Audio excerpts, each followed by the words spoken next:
Hello, আমি মাসুম। আমার একটা উপলব্ধির কথা বলতে ক্যামেরাটা অন করে ফেললাম। বাই দ্য ওয়ে, আমি আদা দিয়ে রং চা খাচ্ছি একটু বেশি চিনি দিয়ে। মানে টেনশন হলে বা মন খারাপ থাকলে এই চায়ের কাপটা আমার কিছুক্ষণের জন্য শান্ত করে।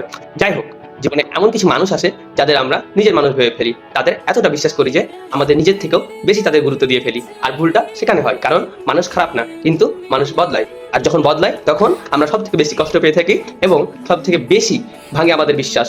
মজার বিষয় হলো, যে মানুষটা তোমাকে কষ্ট দিয়েছে সে কখনো রিয়েলাইজই করবে না সে যে তোমাকে কষ্ট দিয়েছে। হয়তো বা একদিন সে বুঝবে, হয়তো বা পরোক্ষভাবে দুঃখ প্রকাশ করবে, কিন্তু আজ আমি সরি চাই না, আমি তাকে ধন্যবাদ দিতে চাই, কারণ সে আমাকে একটা শিক্ষা দিয়েছে। অন্ধভাবে কাউকে বিশ্বাস করা যায় না। বিশ্বাস করো, কিন্তু সময় নিয়ে ভালোবাসো, কিন্তু নিজের আত্মসম্মান বোধ হারিয়ে নয়। আর প্রত্যাশা যত কম হবে শান্তি তত বেশি।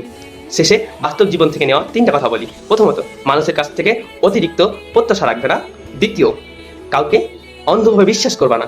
মোস্ট ইম্পর্টেন্ট, কেউ যদি তোমাকে কষ্ট দিয়ে একটা শিক্ষা দিয়ে যায়, তাহলে কষ্ট মনে রাখবে না, শিক্ষাটা মনে রাখবে। হয়তো সে শিক্ষাটাই একদিন তোমার অনেক বড় ক্ষতি থেকে বাঁচিয়ে দিতে পারে।